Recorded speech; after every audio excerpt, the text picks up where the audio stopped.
Chapter 102. Heart Searchings. The Zulu Rebellion was full of new experiences and gave me much food for thought. The Boer War had not brought home to me the horrors of war with anything like the vividness that the rebellion did. This was no war but a manhunt, not only in my opinion, but also in that of many Englishmen with whom I had occasion to talk.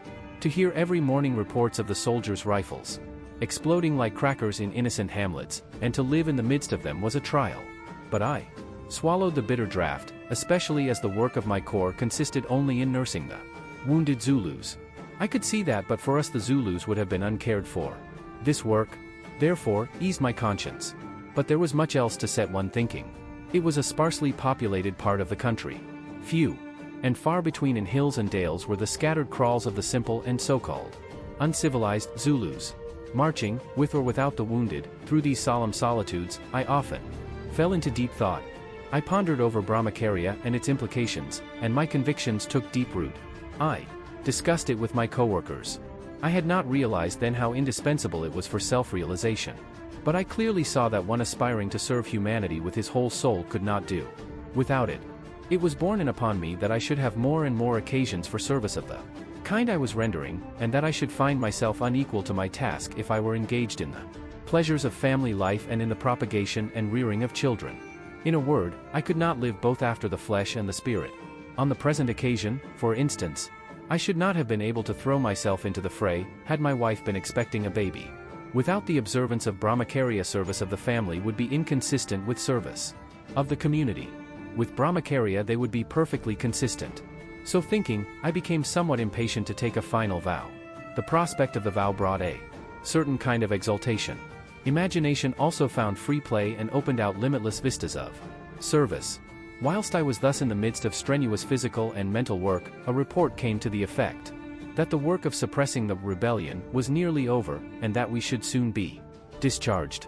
A day or two after this our discharge came, and in a few days we got back to our homes. After a short while I got a letter from the governor specially thanking the ambulance corps for its services. On my arrival at Phoenix I eagerly broached the subject of Brahmacharya with Shaganlal, Maganlal, West and others. They liked the idea and accepted the necessity of taking the vow, but they also represented the difficulties of the task.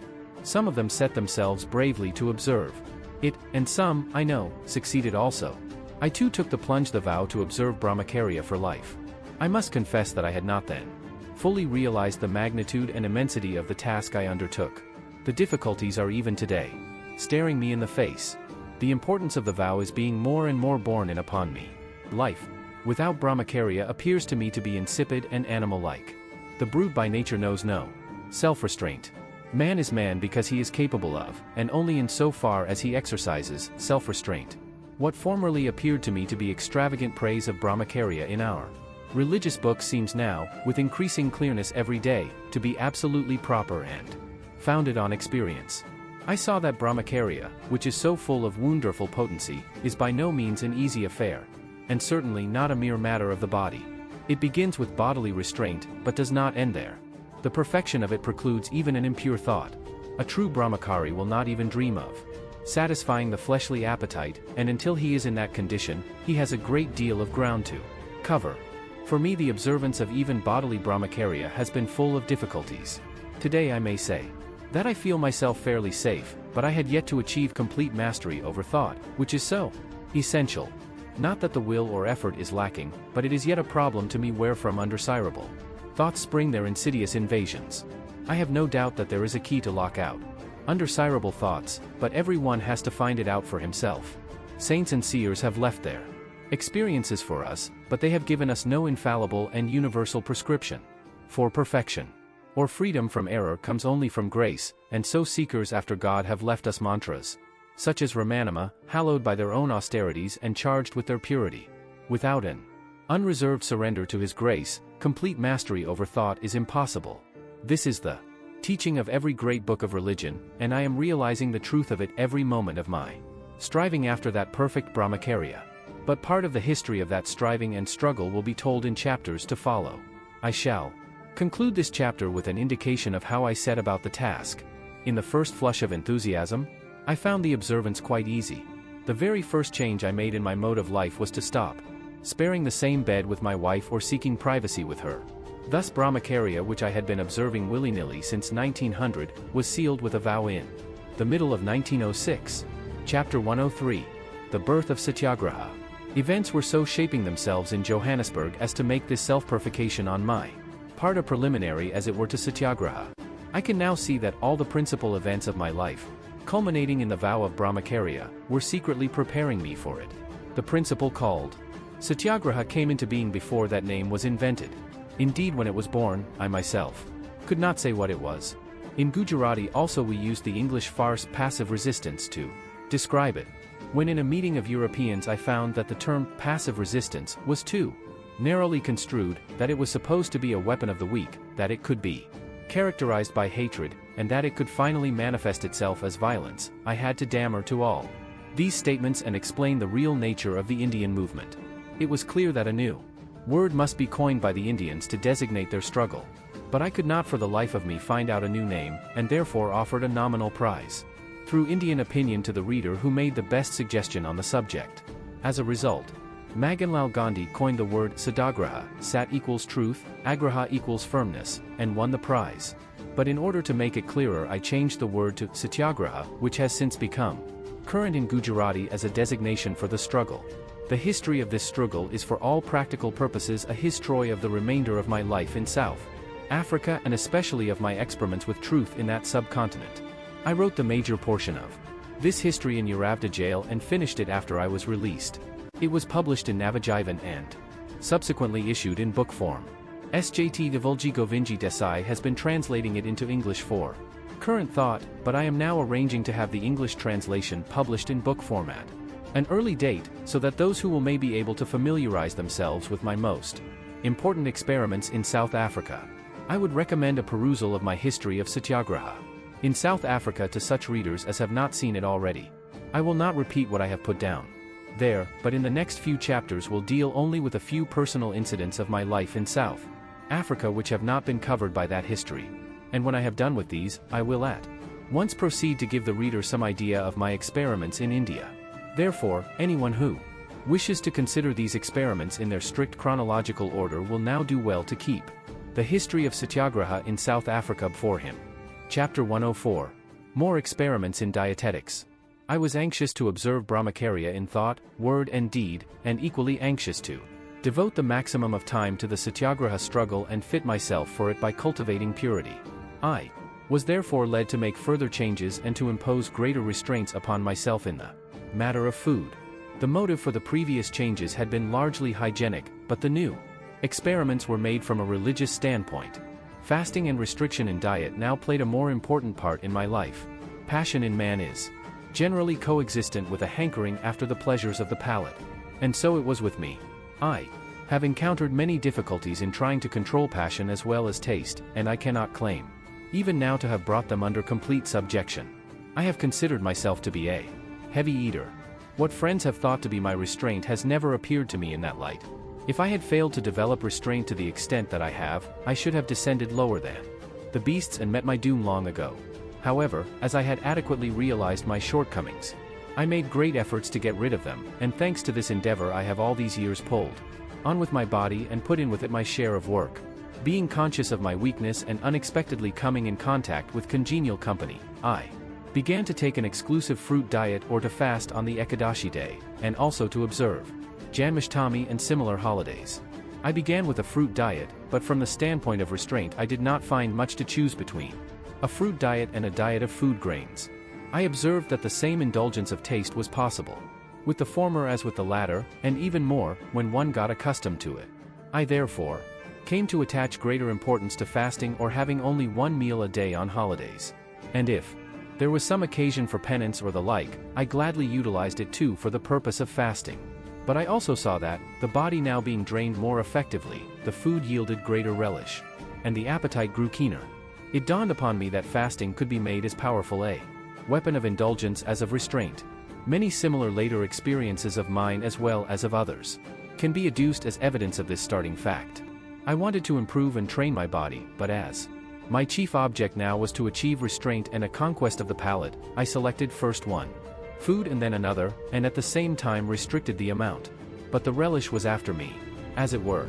As I gave up one thing and took up another, this latter afforded me a fresher and greater relish than its predecessor. In making these experiments I had several companions, the chief of whom was Herman Kallenbach. I have already written about this friend in the history of Satyagraha in South Africa, and will not go over the same ground here. Mr. Kallenbach was always with me whether in fasting or in dietetic changes. I lived with him at his own place when the Satyagraha struggle was at its height. We discussed our changes in food and derived more pleasure from the new diet than from the old. Talk of this nature sounded quite pleasant in those days, and did not strike me as at all improper. Experience has taught me, however, that it was wrong to have dwelt upon the relish of food.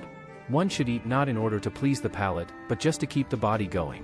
When each organ of sense subserves the body and through the body the soul, its special relish disappears, and then alone does it begin to function in the way nature intended it to do.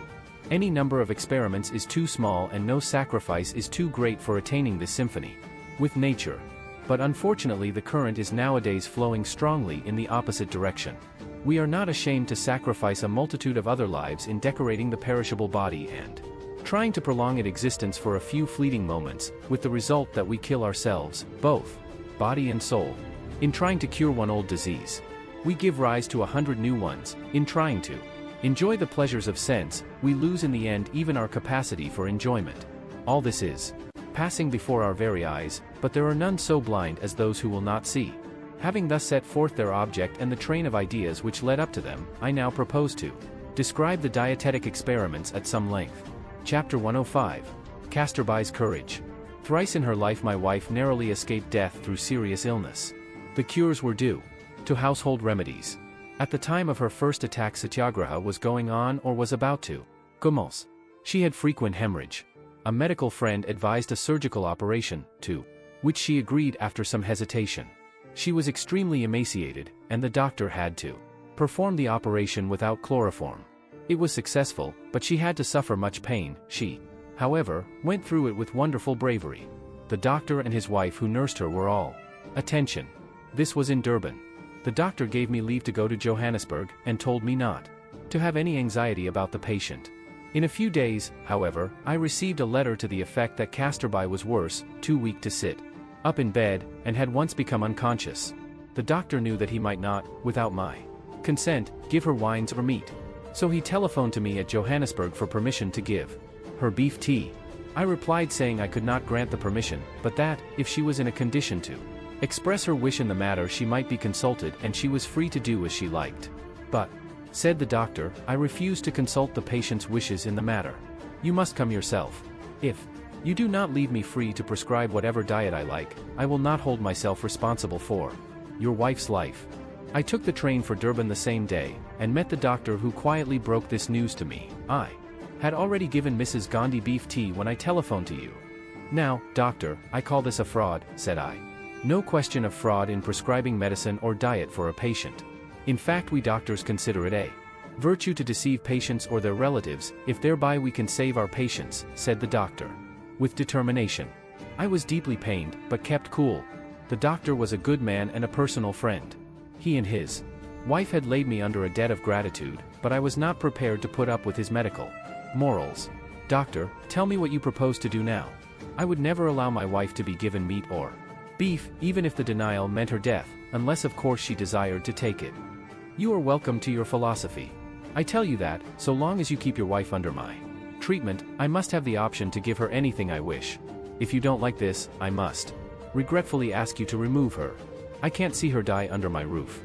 Do you mean to say that I must remove her at once? Whenever did I ask you to remove her? I only want to be left entirely free. If you do so, my wife and I will do all that is possible for her, and you may go back without the least anxiety on her score. But if you will not understand this simple thing, you will compel me to ask you to remove your wife from my place. I think one of my sons was with me. He entirely agreed with me, and said his mother should not be given beef tea. I next spoke to Casterbai herself. She was really too weak to be consulted in this matter, but I thought it my painful duty to do so. I told her what had passed between the doctor and myself. She gave a resolute reply, I will not take beef tea. It is a rare thing in this world to be born as a human being, and I would far rather die in your arms than pollute my body. with such abominations?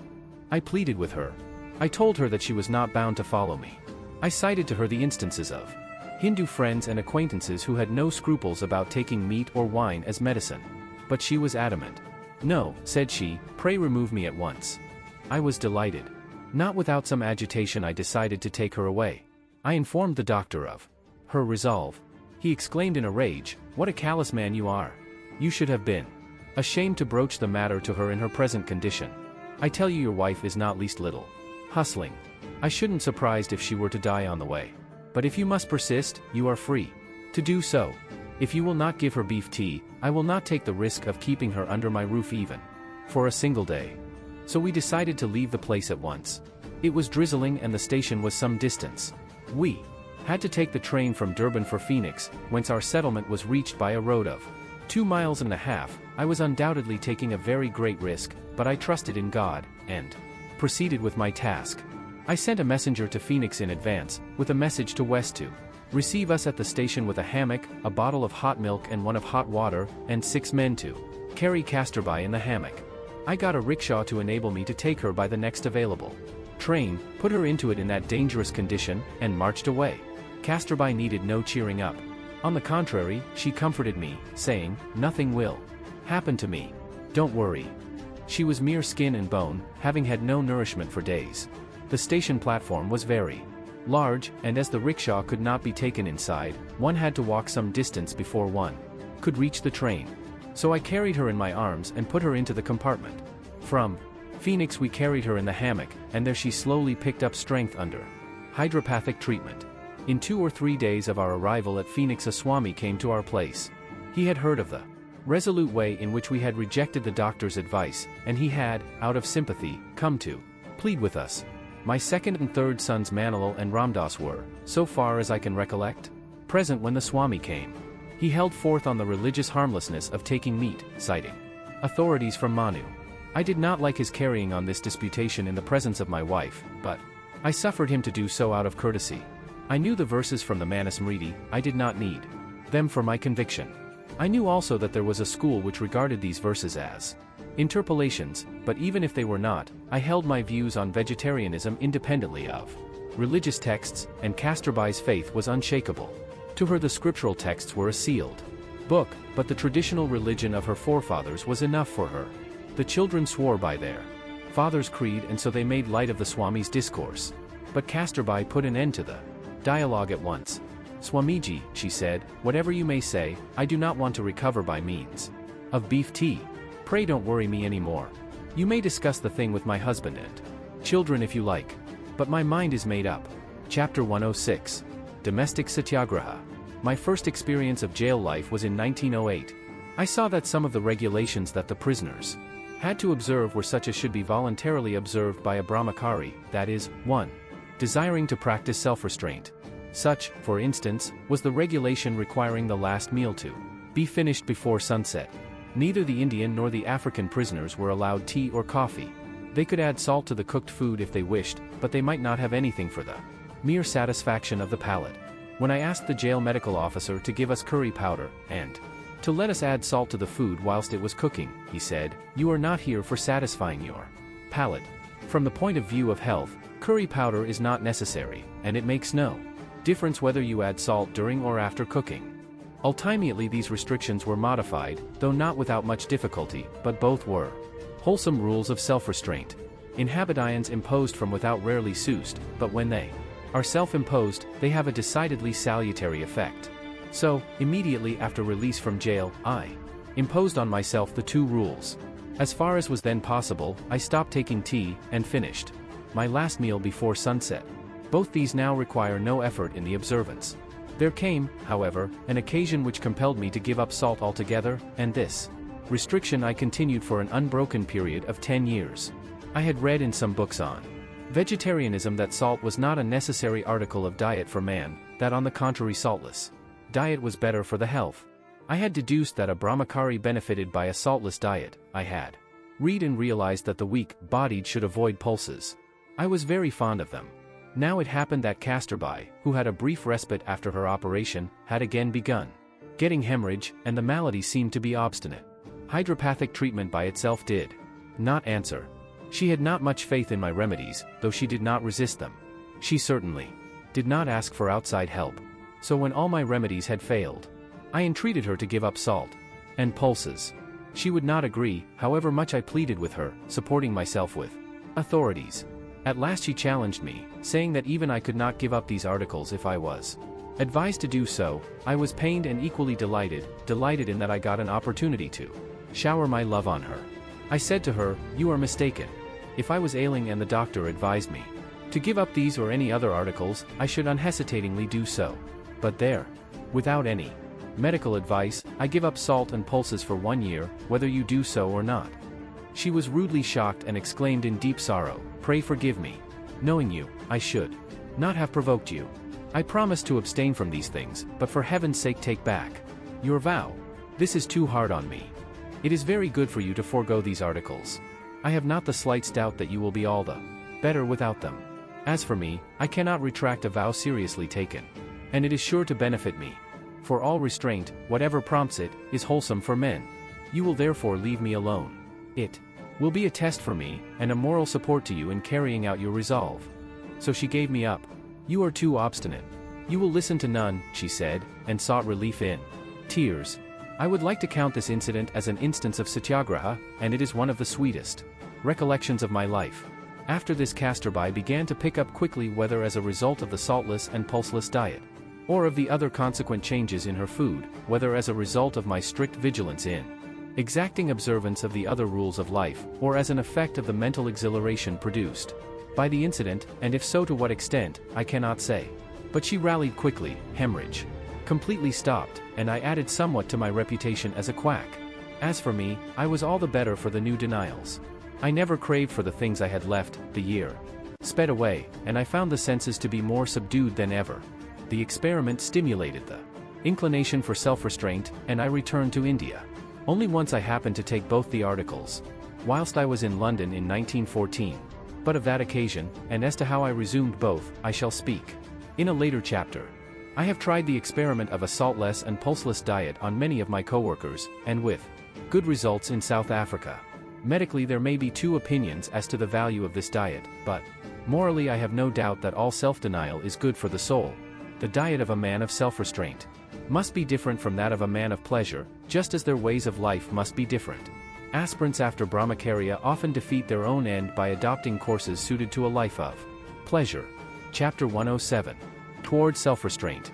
I have described in the last chapter how Kasturbai's illness was instrumental in bringing about some changes in my diet. At a later stage more changes were introduced for the sake of supporting Brahmacharya. The first of these was the giving up of milk. It was from Rachenbai that I first learnt that milk stimulated animal passion. Books on vegetarianism strengthened the idea, but so long as I had not taken the Brahmacharya vow, I could not make up my mind to forego milk. I had long realized that milk was not necessary for supporting the body, but it was not easy to give it up. While the necessity for avoiding milk in the interests of self-restraint was growing upon me, I happened to come across some literature from Calcutta, describing the tortures to which cows and buffaloes were subjected by their keepers. This had a wonderful effect on me. I discussed it with Mr. Kallenbach. Though I have introduced Mr. Kallenbach to the readers of the history of Satyagraha in South Africa, and referred to him in a previous chapter, I think it necessary to say something more about him here. We met quite by accident. He was a friend of Mr. Khan's, and as the latter had discovered deep down in him a vein of otherworldliness, he introduced him to me. When I came to know him, I was startled at his love of luxury and extravagance. But at our very first meeting, he asked searching questions concerning matters of religion. We incidentally talked of Gautam Buddha's renunciation. Our acquaintance soon ripened into very close friendship, so much so that we thought alike, and he was convinced that he must carry out in his life the changes I was making in mine. At that time he was single, and was expending 1,200 rupees monthly on himself, over and above house rent. Now he reduced himself to such simplicity that his expenses came to 120 rupees per month. After the breaking up of my household and my first release from jail, we began to live together. It was a fairly hard life that we led. It was during this time that we had the discussion about milk. Mr. Kallenbach said, "We constantly talk about the harmful effects of milk. Why then do not we give it up? It is certainly not necessary." I was agreeably surprised at the suggestion, which I warmly welcomed, and both of us pledged ourselves to abjure milk there and then. This was at Tolstoy Farm in the year 1912. But this denial was not enough to satisfy me. Soon after this I decided to live on a pure fruit diet. And that too composed of the cheapest fruit possible. Our ambition was to live the life of the poorest people. The fruit diet turned out to be very convenient also. Cooking was practically done away with. Raw ground nuts, bananas, dates, lemons, and olive oil composed our usual diet. I must here utter a warning for the aspirants of Brahmacharya. Though I have made out an intimate connection between diet and Brahmacharya, it is certain that mind is the principal thing. A mind consciously unclean cannot be cleansed by fasting. Modifications in diet have no effect on it. The concupiscence of the mind cannot be rooted out except by intense self-examination, surrender to God, and lastly, grace. But there is an intimate connection between the mind and the body, and carnal mind always lusts for delicacies and luxuries. To obviate this tendency, dietetic restrictions and fasting would appear to be necessary. The carnal mind, instead of controlling the senses, becomes their slave, and therefore the body always needs clean non-stimulating foods and periodical fasting. Those who make light of dietetic restrictions and fasting are as much in error as those who stake their all on them. My experience teaches me that, for those whose minds are working towards self-restraint, dietetic restrictions and fasting are very helpful. In fact, without their help, concupiscence cannot be completely rooted out the mind. Chapter 108. Fasting. Just about the time when I gave up milk and cereals, and started on the experiment of a fruit diet, I commenced fasting as a means of self-restraint.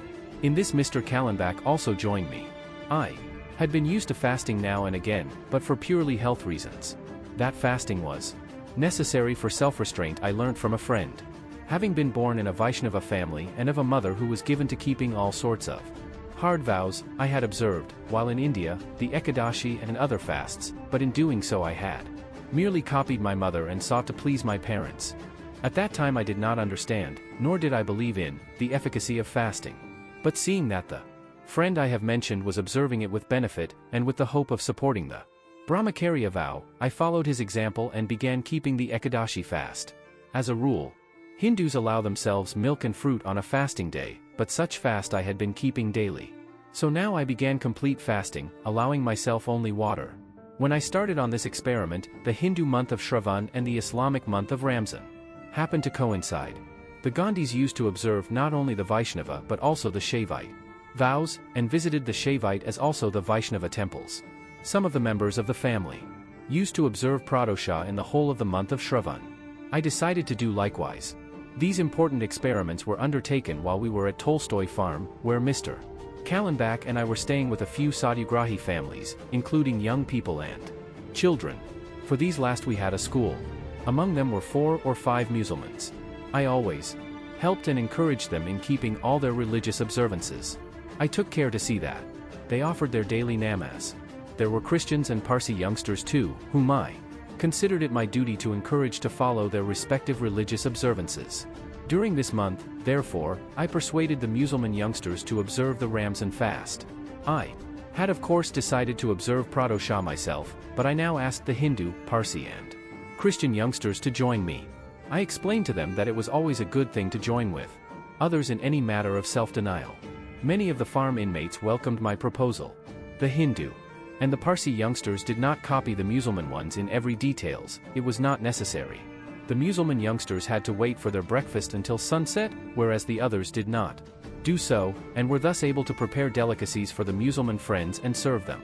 Nor had the Hindu and other youngsters to keep the Musulmans company when they had their last meal before sunrise next morning, and of course all except the Musulmans allowed themselves water. The result of these experiments was that all were convinced of the value of fasting, and a splendid esprit de corps grew up among them. We were all vegetarians on Tolstoy Farm, thanks, I must gratefully confess, to the readiness of all to respect my feelings. The Musulman youngsters must have missed their meat during Ramzan, but none of them ever let me know that they did so. They delighted in and relished the vegetarian diet, and the Hindu youngsters often prepared vegetarian delicacies for them, in keeping with the simplicity of the farm. I have purposely digressed in the midst of this chapter on fasting, as I could not have given these pleasant reminiscences anywhere else, and I have indirectly described a characteristic of mine. Namely that I have always loved to have my coworkers with me in anything that has appealed to me as being good. They were quite new to fasting, but thanks to the Prado Shah and Ramzan fasts, it was easy for me to interest them in fasting as a means of self-restraint. Thus an atmosphere of self-restraint naturally sprang up on the farm. All the farm inmates now began to join us in keeping partial and complete fasts, which, I am sure, was entirely to the good. I cannot definitely say how far this self-denial touched their hearts and helped them in their striving to conquer the flesh. For my part, however, I am convinced that I greatly benefited by it, both physically and morally. But I know that it does not necessarily follow that fasting and similar disciplines would have the same effect for all.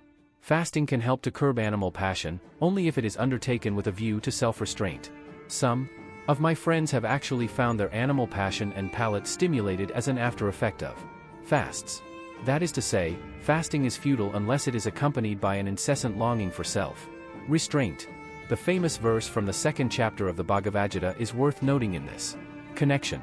For a man who is fasting his senses outwardly, the sense objects disappear, leaving the yearning behind, but when he has seen the highest, even the yearning disappears. Fasting and similar discipline is, therefore, one of the means to the end of self-restraint, but it is not all, and if physical fasting is not accompanied by mental fasting, it is bound to end in hypocrisy and disaster. Chapter 109. As schoolmaster. The reader will, I hope, bear in mind the fact that I am, in these chapters, describing things not mentioned, or only cursorily mentioned, in the history of Satyagraha in South Africa. If he does so, he will easily see the connection between the recent chapters. As the farm grew, it was found necessary to make some provision for the education of its boys and girls. There were, among these, Hindu, Musulman, Parsi and Christian boys and some Hindu girls. It was not possible, and I did not think it necessary, to engage special teachers for them. It was not possible, for qualified Indian teachers were scarce, and even when available, none would be ready to go to a place 21 miles distant from Johannesburg on a small salary. Also we were certainly not overflowing with money, and I did not think it necessary to import teachers from outside the farm. I did not believe in the existing system of education, and I had a mind to find out by experience and experiment the true system. Only this much I knew that, under ideal conditions, true education could be imparted only by the parents, and that then there should be the minimum of outside help, that Tolstoy farm was a family, in which I occupied the place of the father, and that I should so far as possible shoulder the responsibility for the training of the young. The conception no doubt was not without its flaws. All the young people had not been with me. Since their childhood, they had been brought up in different conditions and environments, and they did not belong to the same religion. How could I do full justice to the young people, thus circumstanced, even if I assumed the place of paterfamilias? But I had always given the first place to the culture of the heart or the building of character, and as I felt confident that moral training could be given to all alike, no matter how different their ages and their upbringing, I decided to live amongst them all the 24 hours of the day as their father. I regarded character building as the proper foundation for their education, and, if the foundation was firmly laid, I was sure that the children could learn all the other things themselves, or with the assistance of friends. But as I fully appreciated the necessity of a literary training in addition, I started some classes with the help of Mr. Kallenbach and SJT, Praji Desai. Nor did I underrate the building up of the body. This they got in the course of their daily routine. For there were no servants on the farm, and all the work, from cooking down to scavenging, was done by the inmates. There were many fruit trees to be looked after, and enough gardening to be done as well. Mr. Kallenbach was fond of gardening and had gained some experience of this work in one of the governmental model gardens. It was obligatory on all, young and old, who were not engaged in the kitchen, to give some time to gardening. The children had the lion's share of this work, which included digging pits, felling timber and lifting loads. This gave them ample exercise. They took delight in the work, and so they did not generally need any other exercise or games.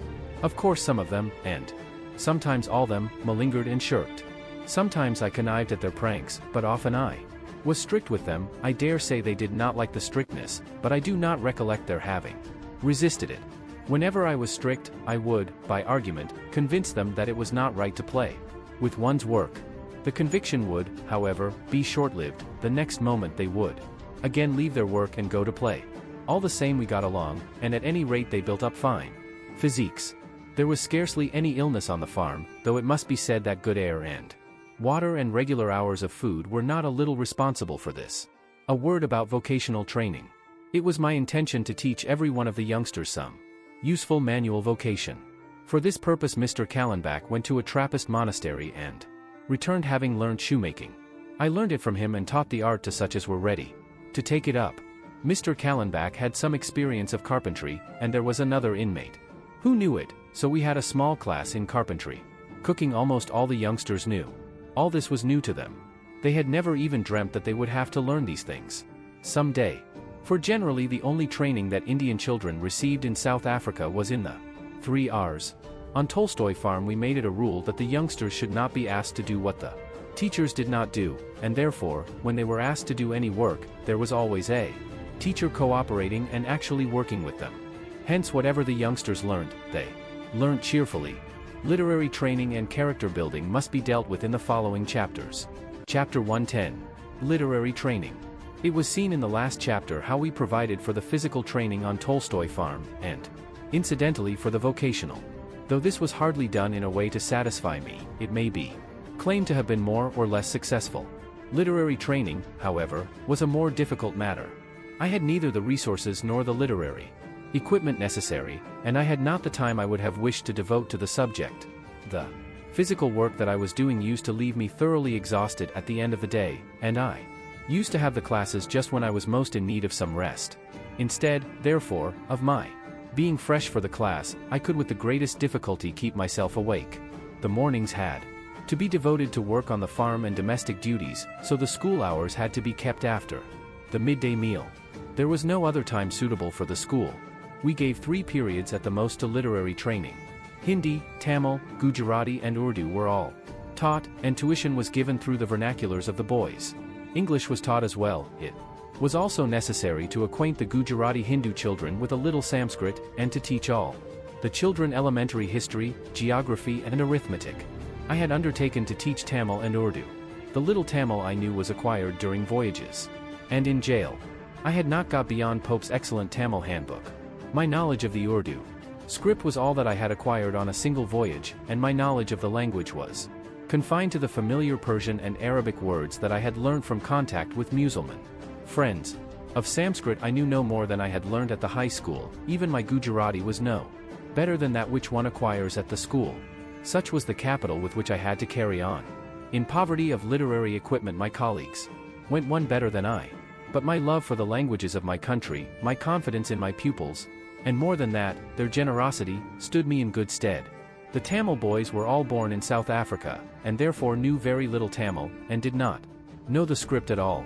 So I had to teach them the script and the rudiments of grammar. That was easy enough. My pupils knew that they could any day beat me in Tamil conversation, and when Tamilians, not knowing English, came to see me, they became my interpreters. I got along merrily, because I never attempted to disguise my ignorance from my pupils. In all respects I showed myself to them exactly as I really was. Therefore, in spite of my colossal ignorance of the language, I never lost their love and respect. It was comparatively easier to teach the Musalman boys Urdu. They knew the script. I had simply to stimulate in them an interest in reading and to improve their handwriting. These youngsters were for the most part unlettered and unschooled. But I found in the course of my work that I had very little to teach them, beyond weaning them from their laziness, and supervising their studies. As I was content with this, I could pull on with boys of different ages and learning different subjects in one and the same classroom. Of textbooks, about which we hear so much, I never felt the want. I do not even remember having made much use of the books that were available. I did not find it at all necessary to load the boys with quantities of books. I have always felt that the true textbook for the pupil is his teacher. I remember very little that my teachers taught me from books, but I have even now a clear recollection of the things they taught me independently of books. Children take in much more and with less labor through their ears than through their eyes. I do not remember having read any book from cover to cover with my boys. But I gave them, in my own language, all that I had digested from my reading of various books, and I dare say they are still carrying a recollection of it in their minds. It was laborious for them to remember what they learned from books, but what I imparted to them by word of mouth, they could repeat with the greatest ease. Reading was a task for them, but listening to me was a pleasure. When I did not bore them by failure to make my subject interesting, and from the questions that my talks prompted them to put, I had a measure of their power of understanding. Chapter 111. Training of the Spirit. The spiritual training of the boys was a much more difficult matter than their physical and mental training. I relied little on religious books for the training of the spirit. Of course, I believed that every student should be acquainted with the elements of his own religion and have a general knowledge of his own scriptures, and therefore I provided for such knowledge as best I could. But that, to my mind, was part of the intellectual training. Long before I undertook the education of the youngsters of the Tolstoy farm, I had realized that the training of the spirit was a thing by itself.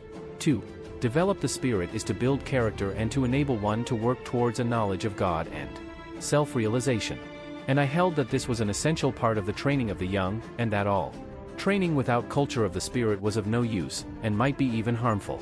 I am familiar with the superstition that self-realization is possible only in the fourth stage of life, i.e., sannyasa, renunciation. But it is a matter of common knowledge that those who defer preparation for this invaluable experience until the last stage of life attain not self-realization but old age, amounting to a second and pitiable childhood, living as a burden on this earth. I have a full recollection that I held these views even whilst I was teaching, i.e., in 1911-12, though I might not then have expressed them in identical language. How then was this spiritual training to be given? I made the children memorize and recite hymns, and read to them from books on moral training. But that was far from satisfying me. As I came into closer contact with them, I saw that it was not through books that one could impart training of the spirit. Just as physical training was to be imparted through physical exercise, even so the training of the spirit was possible only through the exercise of the spirit. And the exercise of the spirit entirely depended on the life and character of the teacher. The teacher had always to be mindful of his P's and Q's, whether he was in the midst of his boys or not. It is possible for a teacher situated miles away to affect the spirit of the pupils by his way of living. It would be idle for me, if I were a liar, to teach boys to tell the truth. A cowardly teacher would never succeed in making his boys valiant, and a stranger to self-restraint could never teach his pupils the value of self-restraint. I saw therefore that I must be an eternal object lesson to the boys and girls living with me. They thus became my teachers, and I learnt I must be good and live straight, if only for their sakes. I may say that the increasing discipline and restraint I imposed on myself at Tolstoy farm was mostly due to those wards of mine. One of them was wild, unruly, given to lying, and quarrelsome. On one occasion he broke out most violently. I was exasperated. I never punished my boys, but this time I was very angry. I tried to reason with him, but he was adamant and even tried to overreach me. At last I picked up a ruler lying at hand and delivered a blow on his arm. I trembled as I struck him. I dare say he noticed it. This was an entirely novel experience for them all. The boy cried out and begged to be forgiven. He cried not because the beating was painful to him. He could, if he had been so minded, have paid me back in the same coin, being a stoutly built youth of 17, but he realized my pain in being driven to this violent resource. Never again after this incident did he disobey me. But I still repent that violence. I am afraid I exhibited before him that day not the spirit, but the brute, in me. I have always been opposed to corporal punishment. I remember only one occasion on which I physically punished one of my sons. I have therefore never until this day been able to decide whether I was right or wrong in using the ruler. Probably it was improper, for it was prompted by anger and a desire to punish. Had it been an expression only of my distress, I should have considered it justified. But the motive in this case was mixed. This incident set me thinking and taught me a better method of correcting students. I do not know whether that method would have availed on the occasion in question. The youngster soon forgot the incident, and I do not think he ever showed great improvement. But the incident made me understand better the duty of a teacher towards his pupils. Cases of misconduct on the part of the boys often occurred after this, but I never resorted to corporal punishment. Thus in my endeavor to impart spiritual training to the boys and girls under me, I came to understand better and better the power of the spirit. Chapter 112. Tares among the wheat. It was at Tolstoy farm that Mr. Kallenbach drew my attention to a problem that had never before struck me. As I have already said, some of the boys at the farm were bad and unruly. There were loafers, too, amongst them. With these my 3 boys came in daily contact, as also did other children of the same type as my own sons. This troubled Mr. Kallenbach, but his attention was centered on the impropriety of keeping my #boys with these unruly youngsters. One day he spoke out, "Your way of mixing your own boys with the bad ones does not appeal to me. It can have only one result. They will become demoralized through this bad company."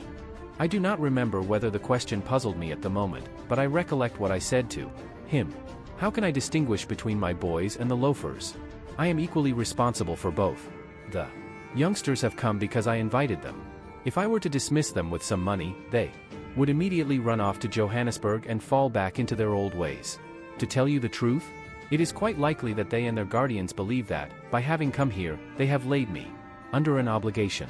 That they have to put up with a good deal of inconvenience here, you and I know very well. But my duty is clear.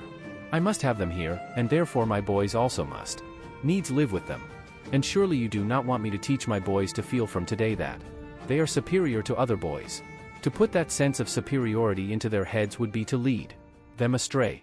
This association with other boys will be a good discipline for them. They will, of their own accord, learn to discriminate between good and evil. Why should we not believe that, if there is really anything good in them, it is bound to react on their companions? However that may be, I cannot help keeping them here, and if that means some risk, we must run it. Mr. Kallenbach shook his head. The result, I think, cannot be said to have been bad. I do not consider my sons were any the worse for the experiment. On the contrary, I can see that they gained something. If there was the slightest trace of superiority in them, it was destroyed and they learned to mix with all kinds of children. They were tested and disciplined.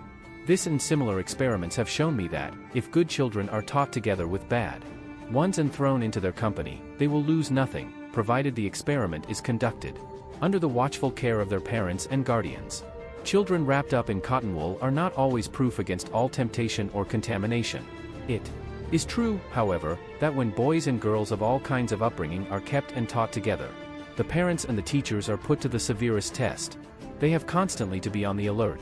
Chapter 113. Fasting as Penance. Day by day it became increasingly clear to me how very difficult it was to bring up and educate boys and girls in the right way. If I was to be their real teacher and guardian, I must touch their hearts. I must share their joys and sorrows, I must help them to solve the problems that faced them, and I must take along the right channel the surging aspirations of their youth. On the release of some of the satyagrahis from jail, Tolstoy Farm was almost denuded of its inmates. The few that remained mostly belonged to Phoenix. So I removed them there. Here I had to pass through a fiery ordeal. In those days I had to move between Johannesburg and Phoenix. Once when I was in Johannesburg I received tidings of the moral fall of 2 of the inmates of the ashram. News of an apparent failure or reverse in the satyagraha struggle would not have shocked me, but this news came upon me like a thunderbolt. The same day I took the train for Phoenix. Mr. Kallenbach insisted on accompanying me. He had noticed the state I was in. He would not brook the thought of my going alone, for he happened to be the bearer of the tidings which had so upset me. During the journey my duty seemed clear to me. I felt that the guardian or teacher was responsible, to some extent at least, for the lapse of his ward or pupil. So my responsibility regarding the incident in question became clear to me as daylight. My wife had already warned me in the matter, but being of a trusting nature, I had ignored her caution. I felt that the only way the guilty parties could be made to realize my distress and the depth of their own fall would be for me to do some penance. So I imposed upon myself a fast for 7 days and a vow to have only 1 meal a day for a period of 4 months and a half. Mr. Kallenbach tried to dissuade me, but in vain. He finally conceded the propriety of the penance, and insisted on joining me. I could not resist his transparent affection. I felt greatly relieved, for the decision meant a heavy load off my mind. The anger against the guilty parties subsided and gave place to the purest pity for them. Thus considerably eased, I reached Phoenix. I made further investigation and acquainted myself with some more details I needed to know. My penance pained everybody, but it cleared the atmosphere. Everyone came to realize what a terrible thing it was to be sinful, and the bond that bound me to the boys and girls became stronger and truer. A circumstance arising out of this incident compelled me, a little while after, to go into a fast for 14 days, the results of which exceeded even my expectations. It is not my purpose to make out from these incidents that it is the duty of a teacher to resort to fasting whenever there is a delinquency on the part of his pupils. I hold, however, that some Occasions do call for this drastic remedy. But it presupposes clearness of vision and spiritual fitness. Where there is no true love between the teacher and the pupil, where the pupil's delinquency has not touched the very being of the teacher, and where the pupil has no respect for the teacher, fasting is out of place and may even be harmful. Though there is thus room for doubting the propriety of fasts in such cases, there is no question about the teacher's responsibility for the errors of his pupil. The first penance did not prove difficult for any of us. I had to suspend or stop none of my normal activities. It may be recalled that during the whole of this period of penance I was a strict fruitarian. The latter part of the second fast went fairly hard with me. I had not then completely understood the wonderful efficacy of Ramanama, and my capacity for suffering was to that extent less. Besides, I did not know the technique of fasting, especially the necessity of drinking plenty of water, however nauseating or distasteful it might be. Then the fact that the first fast had been an easy affair had made me rather careless as to the second. Thus during the first I took coon baths every day, but during the second I gave them up after 2 or 3 days, and drank very little water, as it was distasteful and produced nausea. The throat became parched and weak, and during the last days I could speak only in a very low voice. In spite of this, however, my work was carried on through dictation where writing was necessary. I regularly listened to readings from the Ramayana and other sacred books. I had also sufficient strength to discuss and advise in all urgent matters. Chapter 114. To meet Gokhale. I must skip many of the recollections of South Africa. At the conclusion of the Satyagraha struggle in 1914, I received Gokhale's instruction to return home via London. So in July Casterby, Kallenbach and I sailed for England. During Satyagraha I had begun traveling third class. I therefore took third-class passages for this voyage. But there was a good deal of difference between third-class accommodation on the boat on this route and that provided on Indian coastal boats or railway trains. There is hardly sufficient sitting, much less sleeping, accommodation in the Indian service, and little cleanliness. During the voyage to London, on the other hand, there was enough room and cleanliness, and the steamship company had provided special facilities for us. The company had provided reserved closet accommodation for us, and as we were fruitarians, the steward had orders to supply us with fruits and nuts. As a rule, third-class passengers get little fruit or nuts. These facilities made our 18 days on the boat quite comfortable. Some of the incidents during the voyage are well worth recording. Mr. Kallenbach was very fond of binoculars, and had 1 or 2 costly pairs. We had daily discussion over one of these. I tried to impress on him that this possession was not in keeping with the ideal of simplicity that we aspired to reach. Our discussions came to a head one day, as we were standing near the porthole of our cabin. Rather than allow these to be a bone of contention between us, why not throw them into the sea and be done with them, said I. Certainly throw the wretched things away, said Mr. Kallenbach. I mean it, said I. So do I, quickly came the reply. And forthwith I flung them into the sea. They were worth some £7, but their value lay less in their price than in Mr. Kallenbach's infatuation for them. However, having got rid of them, he never regretted it. This is one out of the many incidents that happened between Mr. Kallenbach and me. Every day we had to learn something new in this way, for both of us were trying to tread the path of truth. In the march towards truth, anger, selfishness, hatred, etc., naturally give way, for otherwise truth would be impossible to attain. A man who is swayed by passions may have good enough intentions, may be truthful in word, but he will never find the truth. A successful search for truth means complete deliverance from the dual throng such as of love and hate, happiness and misery. Not much time had elapsed since my fast when we started on our voyage. I had not regained my normal strength. I used to stroll on deck to get a little exercise, so as to revive my appetite and digest what I ate. But even this exercise was beyond me, causing pain in the calves, so much so that on reaching London I found that I was worse rather than better. There I came to know Dr. Jivraj Mehta. I gave him the history of my fast and subsequent pain, and he said, if you do not take complete rest for a few days, there is a fear of your legs going out of use. It was then that I learned that a man emerging from a long fast should not be in a hurry to regain lost strength, and should also put a curb on his appetite. More caution and perhaps more restraint are necessary in breaking a fast than in keeping it. In Madeira we heard that the Great War might break out at any moment. As we entered the English Channel, we received the news of its actual outbreak. We were stopped for some time. It Was a difficult business to tow the boat through the submarine mines which had been laid throughout the channel, and it took about 2 days to reach Southampton. War was declared on the 4th of August. We reached London on the 6th. Chapter 115. My part in the war. On arrival in England, I learned that Gokhale had been stranded in Paris, where he had gone for reasons of health, and as communication between Paris and London had been cut off, there was no knowing when he would return. I did not want to go home without having seen him, but no one could say definitely when he would arrive. What then was I to do in the meanwhile? What was my duty as regards the war? Sarabji Ajania, my comrade in jail and a satyagrahi, was then reading for the bar in London. As one of the best satyagrahis, he had been sent to England to qualify himself as a barrister, so that he might take my place on return to South Africa. Dr. Pranjavandas Mehta was paying his expenses. With him, and through him, I had conferences with Dr. Jivraj Mehta and others who were prosecuting their studies in England. In consultation with them, a meeting of the Indian residents in Great Britain and Ireland was called. I placed my views before them. I felt that Indians residing in England ought to do their bit in the war. English students had volunteered to serve in the army, and Indians might do no less. A number of objections were taken to this line of argument.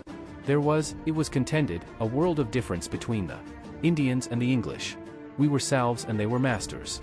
How could a slave cooperate with the master in the hour of the latter's need?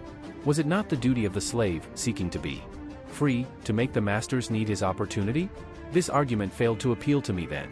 I knew the difference of status between an Indian and an Englishman, but I did not believe that we had been quite reduced to slavery. I felt then that it was more the fault of individual British officials than of the British system, and that we could convert them by love.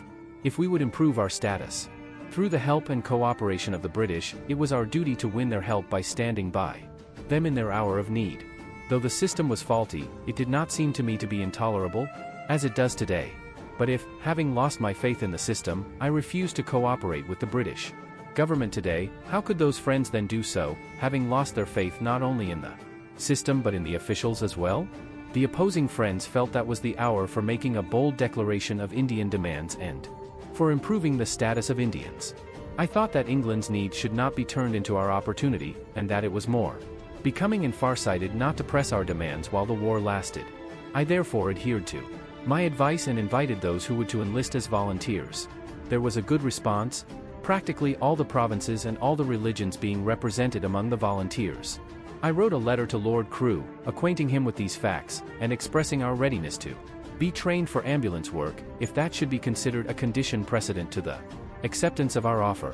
Lord Crewe accepted the offer after some hesitation, and thanked us for having tendered our services to the Empire at that critical hour.